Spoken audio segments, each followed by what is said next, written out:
Gold, trusted gold buyers. మీరు తాకట్టు పెట్టిన బంగారాన్ని విడిపించి ఈ రోజు ఉన్న మార్కెట్ ధరకు కొనబడను.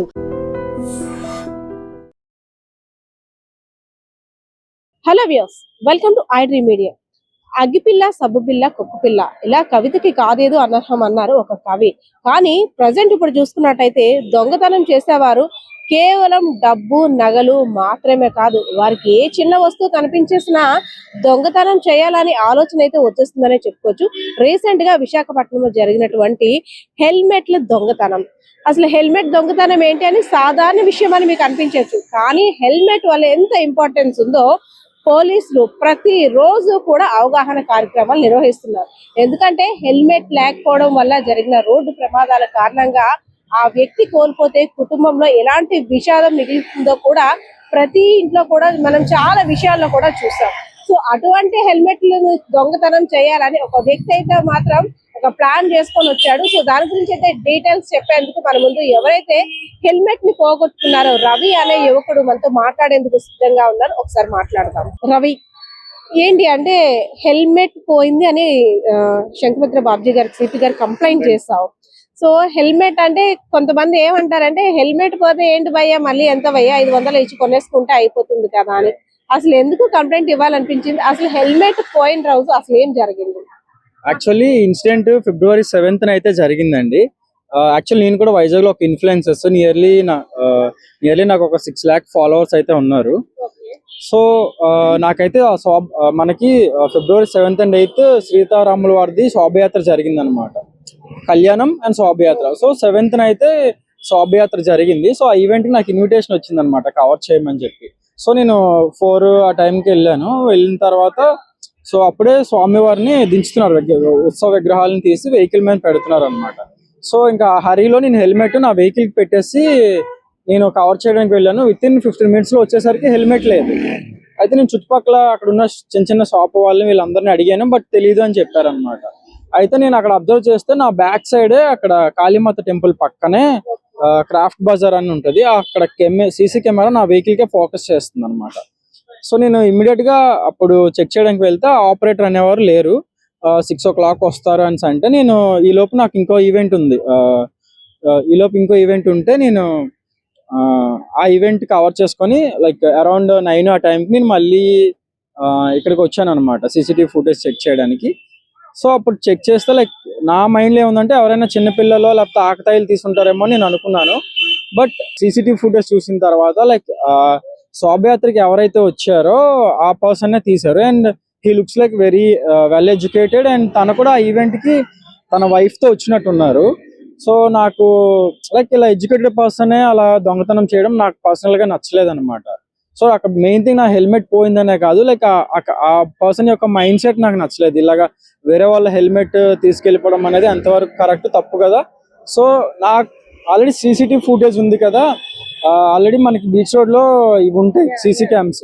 సో దాని ద్వారా పర్సన్ ట్రేస్ చేసి గట్టిగా బుద్ధి చెప్దాం అనే దీంతో నేను డైరెక్ట్ గా సిపి గారు కంప్లైంట్ ఇచ్చానండి. కంప్లైంట్ ఇచ్చిన వితిన్ ½ an hour కే నాకు, అంటే నేను నెక్స్ట్ డే ఇచ్చాను కంప్లైంట్, ఆ రోజు సండే అనమాట. కంప్లైంట్ ఇచ్చిన నెక్స్ట్ డేనే నాకు వితిన్ ½ an hour లో crime CI Ramarao sir call చేశారు అనమాట. ఏమైందమ్మా అనేసి డీటెయిల్స్ అన్ని తీసుకున్నారు, లొకేషన్ అన్ని చెప్పాను. డీటెయిల్స్ అని చెప్పిన తర్వాత అయితే నేను ఇది పర్సనల్ గా చూస్తాను, అలాగే సీసీటీవీ ఫుటేజ్ ఉంది కదా అని చెప్పి ఇమ్మీడియట్ గా కమాండ్ అండ్ కంట్రోల్ సెంటర్ మనకి కమిషనరేట్ లో ఉంది. సో ఇమ్మీడియట్ గా అక్కడికి వెళ్ళి సీసీటీవీ ఫుటేజ్ అన్ని చెక్ చేసాము.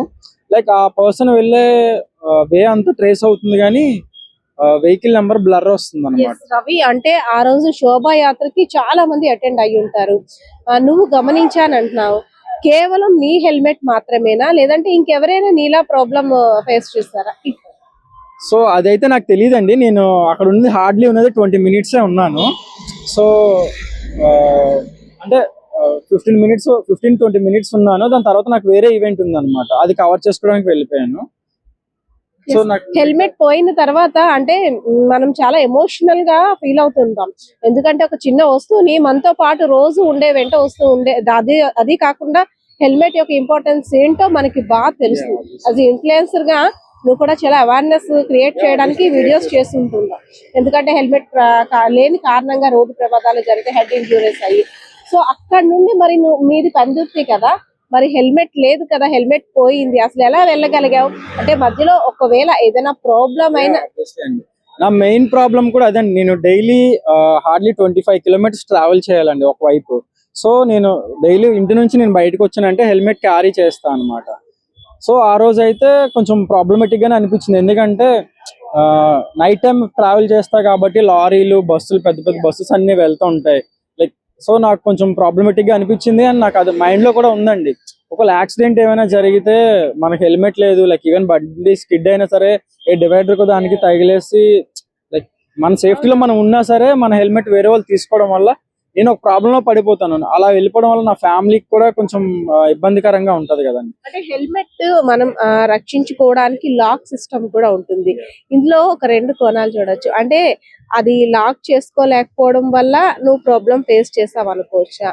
లేదు అంటే కొంతమంది ఇదే పనిగా హెల్మెట్ల మీదే పడ్డారు, దాన్ని వందకో 200కు అమ్ముకోవడానికి ఇవన్నీ హై ప్రొఫైల్ లో ఉన్నారు అనేసి అని ఆయన సరదాగా తీసుంటారేమో అనుకునే ఛాన్స్ ఉందంటావా? అంటే సరదాగా తీసారని కాదండి, వాంటెడ్ గా తీశారు. ఎందుకంటే నేను సీసీటీవీ ఫుటేజ్ అతను వచ్చేది కూడా నేను రికార్డ్ చేసుకున్నాను. అది ఏంటంటే ఆయన అరౌండ్ 3:30కి అలా వచ్చారు. వచ్చినప్పుడు హెల్మెట్ వేసుకుని వచ్చారు. ఆ హెల్మెట్ కూడా డిక్కీలో, తన వెహికల్లో డిక్కీలో పెట్టుకున్నారు. బట్ రిటర్న్ వెళ్ళేటప్పుడు నా బండికి ఉన్న హెల్మెట్ తీసి తన కింద పెట్టేసుకొని వెళ్ళిపోయారు అనమాట.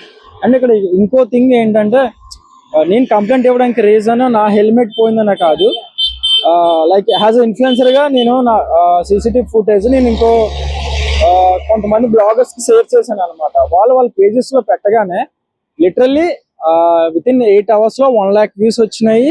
అండ్ ఆ కమెంట్స్ కూడా 100 కమెంట్స్ వచ్చినాయి. ఆ 100 కమెంట్స్ కూడా నా హెల్మెట్ వైఎంసీ బీచ్ దగ్గర పోయింది బ్రో, నా హెల్మెట్ ఆర్కే బీచ్ లోనే పోయింది బ్రో, నా హెల్మెట్ ఇలా ఫ్యామిలీతో నేను టైం స్పెండ్ వచ్చేటప్పుడు ఇలా పోయిందని చాలా మంది కమెంట్స్ లో రాసుకొచ్చారు. అంటే ఇది నా ఒక్కడి ప్రాబ్లమే కాదు, ఈ ఇష్యూ చాలా మంది ఫేస్ చేస్తున్నారు అనమాట.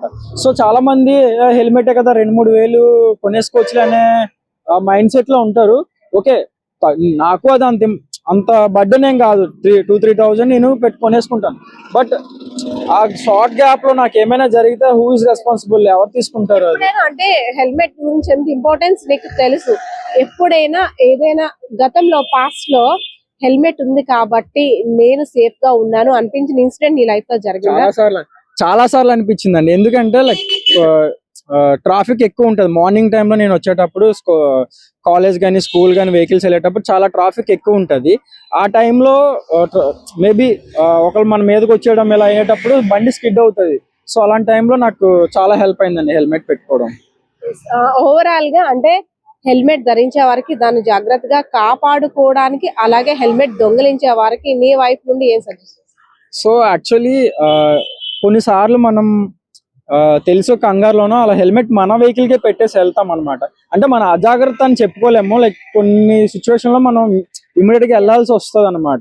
సో అంటే మన మైండ్ లో ఉండదు అది, లైక్ అంటే ఎవరైనా తీసేస్తారు, అది కూడా తీస్తారా అని ఎవరు ఎక్స్పెక్ట్ చేయరు కదా. సో ఆ మైండ్ సెట్ తోనే మనం వెళ్ళిపోతాం. బట్ హెల్మెట్లు తీసే దొంగలు కూడా ఉన్నారనేసి నాకు రీసెంట్ గానే తెలిసింది.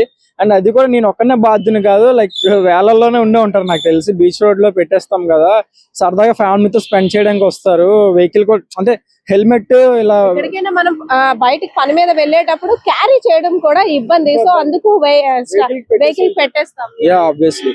సో అలాగే నేను కంగారులో పెట్టేసి వెళ్ళిపోయాను. ఈవెన్ నాకు లాక్ ఉంది, బట్ ఆ సిచ్యువేషన్ కొంతమంది పెట్టేసి వెళ్ళిపోతారు. అది ఓనర్ది కూడా మిస్టేక్ ఏం కాదు కదా, ఆ మైండ్ సెట్. ఎవరైతే వేరే వాళ్ళ వస్తువుని దొంగలించి వెళ్ళిపోదాం అనుకో, ఆ మైండ్ సెట్ అనేది నేను తప్పుగా అనుకుంటాను. అనిపిస్తుందా హెల్మెట్స్ కూడా దొంగతనం చేస్తున్నారు అసలు ఎక్కడికెక్కడ? ప్రతి ఒక్కరికి పోలీసులు వెనక కూర్చున్న వాళ్ళకి కూడా హెల్మెట్స్ పెట్టుకోమని చెప్తున్నారు. సో ఈవెన్ మేము పోలీస్ డిపార్ట్మెంట్ తో ఏ యాక్టివిటీ చేసినా మేము ప్రమోట్ చేస్తామండి ప్రజల్లోకి వెళ్ళడానికి. Even Bagchi sir multiple times initiatives తీసుకున్నారు, లైక్ 2-wheelers కి హెల్మెట్స్ ఇది కానీ, లేకపోతే ఏదైనా రూల్స్ ఫాలో అవ్వమని చెప్పి ప్రతిదీ మేము ఆ పేజ్ లో ప్రమోట్ చేసాము. అలాగే ఆ హెల్మెట్ యొక్క ఇంపార్టెన్స్ కూడా చాలా సార్లు మా పేజ్ లో పెట్టడం కూడా జరిగింది. అండ్ ఇన్ఫాక్ట్ నాకు తెలిసిన వాళ్ళు, నా పర్సనల్ ఫ్యామిలీ మెంబర్స్ కూడా దీనివల్ల చనిపోయిన వాళ్ళు కూడా ఉన్నారండి. లైక్ అంటే హెల్మెట్ పెట్టుకోవడం మన బాడీలో మెయిన్ పార్ట్, ఏది డ్యామేజ్ అయినా సర్వైవ్ అవుతాం, కానీ హెడ్ కి ఇంజురీ అయితే మాత్రం సర్వైవ్ అయ్యే ఛాన్సెస్ 1%-2% ఉంటుంది అనమాట. సో అలాంటి హెడ్ ని మనం కాపాడుకునే అంటే మన జాగ్రత్తలో మనం ఉండాలి. హెల్మెట్ అవన్నీ వేసుకోవడం అనేది మంచిది అని నేను సజెస్ట్. దట్ పర్సన్ ఎవరైతే హెల్మెట్ దొంగలించారు అని మనం అనుమానం వ్యక్తం చేస్తున్నామో ఆ పర్సన్ ని నువ్వు అంటే కోరుకునేది ఏంటి? సో అంటే జనరల్ గా చిల్లర పనులు చేసుకునే వాళ్ళు వీళ్ళైతే సర్లే వీడికి ఏదో లేదు అమ్ముకొని ఏదో తింటాడు అనేసి అనుకోవచ్చు. Like he is well educated, he has own scooty and అంటే ఫ్యామిలీ కూడా ఉండే ఉంటారు. సో అలాంటి పర్సన్ ఇలా నాకు సీసీటీవీ ఫుటేజ్ దొరుకుంటే ఈ పాటికి పబ్లిక్ అయిపోయాడు విత్ ఫొటోస్ ఎవ్రీథింగ్. సో అప్పుడు ఏమవుతుంది, ఆయన పరువు మొత్తం పబ్లిక్ లో పోతుంది, వాళ్ళ ఫ్యామిలీ మెంబర్స్ కానీ ఇది కానీ. నేనైతే చెప్పాలనుకున్నది ఒకటి, ఇలాంటి దొంగతనాలు చేసేటప్పుడు చూసుకోండి, మీకు కూడా ఫ్యామిలీస్ ఉంటారు, ఏదైనా ఇన్సిడెంట్ జరిగితే వాళ్ళు సఫర్ అవుతారు కదా, వేరే వాళ్ళని కూడా అలా అదే దృష్టితో చూసి ఇలాంటి పనులు చేయడం మానేస్తే బెస్ట్ అని నేను అనుకుంటానండి. అండ్ ఈవెన్ ఇలా లైక్ యాజ్ ఇన్ఫ్లుయెన్సర్ గా నేను కూడా లైక్ నా హెల్మెట్ పోయిన తర్వాత చాలా అవేర్నెస్ క్రియేట్ చేశాను అనమాట. లైక్ ఇలా హెల్మెట్ అంటే మన స్టోరీస్ కానీ రీల్స్ కానీ ల్యాక్స్ లో చూస్తారు. సో అట్లీస్ట్ నా స్టోరీస్ వల్ల ఇంకొంతమందికి ఒక ఇన్ఫర్మేషన్ పాస్ అయ్యింది. ఈవెన్ ఆ స్టోరీస్ చూసి కొంతమందికి భయం కూడా కలిగే స్కోప్ కూడా ఉంటది. ఓకే, మనం దొంగలిస్తే ఇది ఓకే వీడియో ఫుటేజ్ ఏమైనా దొరికిందంటే మన పరువు పోతుంది అనే భయం కూడా చాలా మందికి. హెల్మెట్ ఒక ఎమోషన్, ఎందుకంటే డైలీ నీతో ట్రావెల్ చేస్తుంది, మాక్సిమం 24 hours లో 15 to 20 hours నీతోనే ఉంటుంది, అవునా? ఆబ్వియస్లీ అండి, నేను ఆ హెల్మెట్ పోయిన నెక్స్ట్ డేనే నేను ఒక 3000 పెట్టి హెల్మెట్ కొనుక్కున్నాను అనమాట. ఎందుకంటే నేను డైలీ హార్డ్లీ ఒక 60 kilometers ట్రావెల్ చేస్తాను అనమాట. సో నా సేఫ్టీ కూడా నాకు ఇంపార్టెంట్. నా సేఫ్టీతో పాటు నాకేం కాకూడదు, నా ఫ్యామిలీ మెంబర్స్ కూడా బయటికి వెళ్ళి వచ్చిన తర్వాత చూస్తూ ఉంటారు కదా. సో అదే. Thank you so much. అంటే జనరల్ గా సెల్ ఫోన్ డ్రైవింగ్ కూడా చాలా మంది చేస్తారనమాట. అంటే మా అన్న ఉన్నాడు, చిన్న మైక్ పెట్టించాడు అనమాట. అంటే మనం డైలీ నేను ట్రావెల్ చేసేటప్పుడు బైక్ మీద వెళ్తున్నప్పుడు హెల్మెట్ అనేది నేను క్యారీ చేస్తూ ఉంటాను అనమాట. లైక్ నేను వెహికల్ మీద డ్రైవ్ చేస్తున్నప్పుడు కూడా మన హెడ్ కే ఉంటది. లైక్ ఆ ప్రాసెస్ అంతా మనం డ్రైవ్ అండ్ డెస్టినేషన్ కి వెళ్ళేంత వరకు మనతోనే ఉంటది. సో ఇది లైక్ నాకైతే ఇది పర్సనల్ గా ఒక ఎమోషనల్ థింగ్ అనే చెప్పొచ్చు. ఎందుకంటే డైలీ సీక్రెట్స్ అన్ని తెలుసా హెల్మెట్? సీక్రెట్స్ అన్ని తెలీదు, బట్ అంటే మనం ట్రావెల్ చేస్తున్నాం, మన హెడ్ కే ఉంటది కాబట్టి మన మైండ్ లో ఏమన్నా రన్ అవుతున్నాయో అన్ని దీనికి తెలిసే ఉంటాయి అని నేను అనుకుంటున్నాను. దీనికి ప్రాణం లేకపోయినా సరే మనకి ప్రాణాలని రక్షిస్తుంది. అదే విధంగా మన ఎమోషన్స్ కూడా, అంటే చెప్పేటప్పుడు హెల్మెట్ ఉంటుంది, ఏదైనా మనం అనుకునేటప్పుడు మనసులో దాని వరకు వెళ్తుంది, మనతో పాటు వస్తుంది కాబట్టి సో మనకి ఇదొక ఎమోషన్ అనే చెప్పుకోవచ్చు. సో నా తరపున ఐ డ్రీమ్ కమ్యూనిటీ మెంబర్స్ కి, ఫాలోవర్స్ కి, సబ్స్క్రైబర్స్ కి నా రిక్వెస్ట్ ఏంటంటే, సో మీరు కానీ ఈ వీడియో చూసినట్టయితే నేను నా దగ్గర ఉన్న సీసీటీవీ ఫుటేజ్ కానీ ఫొటోస్ కానీ వాళ్ళతో షేర్ చేస్తాను. ఆ పర్సన్ ఎవరైనా ఐడెంటిఫై చేసినా, ఎవరికైనా తెలిసిన వాళ్ళైతే లైక్ మాకు కొంచెం తెలిసేలాగా అంటే ఆ పర్సన్ యొక్క డీటెయిల్స్ మాతో షేర్ చేయగలరని అయితే నేను రిక్వెస్ట్ చేస్తున్నాను. ఎస్, చూసారు కదా, అంటే దొంగతనం చేయాలని ఆలోచించే వారి బుద్ధి ఎలా అయినా ఉండొచ్చు. హెల్మెట్ తీసేస్తే ఏముంది, ఒక 2000, 3000, 5000 లేదంటే 1000 రూపాయలు ఏదో విధంగా కొనుక్కుంటారు కదా, ఇది కూడా పెద్ద లెక్కైనా. మనం తీసుకొని వెళ్ళిపోతే వాళ్ళ బాధ ఏదో వాళ్ళు పడతారని ఆలోచించే వారి కోసం ఈ రవి అనే అబ్బాయి యొక్క తపన. ఎందుకంటే హెల్మెట్ లేకపోతే ఎలాంటి ప్రాబ్లమ్స్ ఫేస్ చేయాలో డైలీ మనం పేపర్స్ లోని, అదే విధంగా వీడియోస్ లోని, న్యూస్ లోని చూస్తున్నాం. హెల్మెట్ కారణంగా హెల్మెట్ లేకపోవడం వల్ల ఏ ఒక్కరు కూడా ఇబ్బంది పడద్దు, కుటుంబాన్ని రోడ్డును కూడా పడేవేయొద్దని అదే విధంగా ప్రభుత్వం, పోలీస్ అధికారులు అందరూ కూడా అవేర్నెస్ చేస్తున్నారు. సో ప్రజల్లో కూడా అవేర్నెస్ వచ్చి కంపల్సరిగా హెల్మెట్ ని క్యారీ చేస్తున్నారు.